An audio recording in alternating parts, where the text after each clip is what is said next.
नमस्ते। आज हम ये सीखने वाले हैं कि डेटा के समंदर में से अपनी ज़रूरत की जानकारी मतलब वो खास जानकारी कैसे निकाली जाती है। और इसके लिए जो टूल हम इस्तेमाल करने वाले हैं उसका नाम है एसक्यूएल यानी स्ट्रक्चर्ड क्वेरी लैंग्वेज। जरा सोचिए, ये कुछ ऐसा है जैसे एक बहुत बड़ी लाइब्रेरी में हजारों किताबें हों और आपको अपनी पसंदीदा कहानी की सिर्फ एक लाइन ढूंढनी हो। मुश्किल है ना? हमारे पास भी डेटा तो बहुत सारा होता है, पर हमें चाहिए होते हैं सिर्फ कुछ खास रिकॉर्ड्स। और बस इसी मुश्किल काम को एसक्यूएल एकदम आसान बना देता है। तो फिर चलिए सीधे काम पर लगते हैं। इन सभी कॉन्सेप्ट्स को बिल्कुल आसानी से समझने के लिए ना हम एक बहुत ही सिंपल से उदाहरण का इस्तेमाल करेंगे। ये रही हमारी मैथ्स टेबल। एकदम सिंपल। इसमें देखिए 3 कॉलम है। एक है रोल नंबर, दूसरा है स्टूडेंट का नाम जिसे हमने s_name कहा है, और तीसरा है उनके मार्क्स। बस यही है हमारा छोटा सा डेटा सेट जिस पर हम अपनी सारी क्वेरीज चलाकर देखेंगे। अच्छा, तो अब सवाल ये है कि अगर हमें इस टेबल से सिर्फ कुछ खास स्टूडेंट्स का ही रिकॉर्ड निकालना हो तो हम एसक्यूएल को ये बात बताएंगे कैसे। यहीं पर एंट्री होती है वेयर क्लॉज की। ये हमारा सबसे पहला और ज़रूरी टूल है। ये देखिए, ये किसी भी फिल्टर क्वेरी का एकदम बेसिक स्ट्रक्चर है। पहला हिस्सा select star from table name. इसका सीधा सा मतलब है भाई इस टेबल से मुझे सब कुछ दिखाओ। फिर आता है वेयर, जो एसक्यूएल को बताता है कि रुको, अब हम एक शर्त, एक कंडीशन लगाने वाले हैं। और वो कंडीशन कैसे बनती है? हम एक कॉलम का नाम देते हैं जैसे मार्क्स, फिर एक ऑपरेटर और आखिर में एक वैल्यू।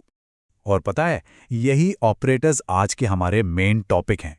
ये छोटे छोटे सिंबल्स ही हैं जो हमें अलग अलग तरह की शर्तें बनाने और अपने डेटा से बिल्कुल सटीक सवाल पूछने की पावर देते हैं।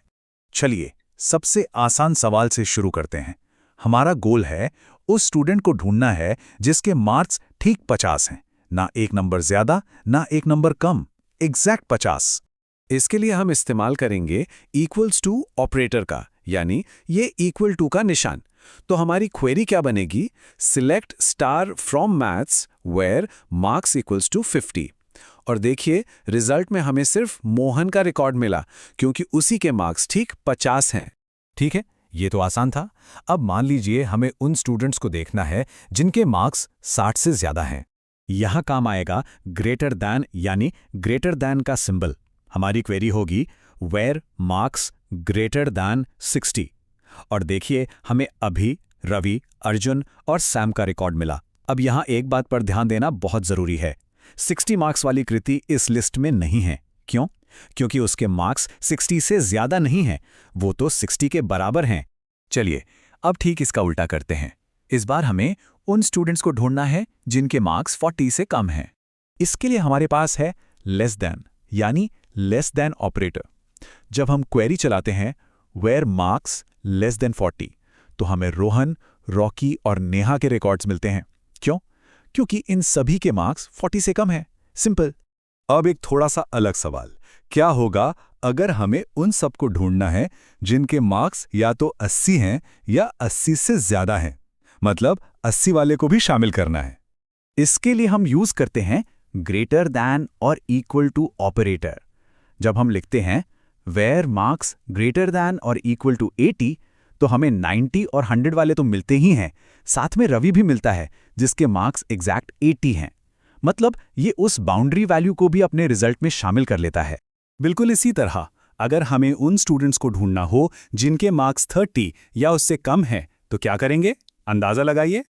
बिल्कुल सही, हम यूज करेंगे लेस देन और इक्वल्स टू यानी लेस देन और इक्वल टू ऑपरेटर।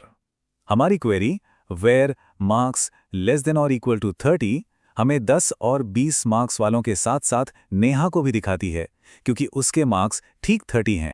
और अब हमारा आखिरी लेकिन बहुत ही काम का ऑपरेटर। मान लीजिए हमें हर किसी का डेटा चाहिए सिवाय उस स्टूडेंट के जिसके 70 मार्क्स हैं। मतलब हम किसी को लिस्ट से बाहर कैसे निकालें? उसके लिए हमारे पास है नॉट इक्वल टू ऑपरेटर। इस तरह जब हम क्वेरी लिखते हैं वेयर मार्क्स kg 70 तो एसक्यूएल टेबल की हर एक लाइन को चेक करता है और सिर्फ वही लाइनें हमें दिखाता है जहां मार्क्स 70 नहीं है। तो देखिए, इस लिस्ट में अभी को छोड़कर बाकी सारे स्टूडेंट्स आ गए। बहुत बढ़िया, तो हमने अपने 6 पावरफुल टूल्स देख लिए हैं। चलिए अब एक साथ इन सब को रखकर फटाफट से एक क्विक रिवीजन कर लेते हैं। तो ये रही हमारी चीट शीट।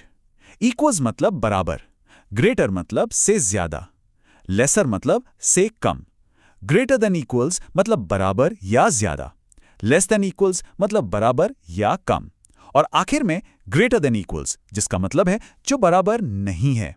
एकदम सिंपल।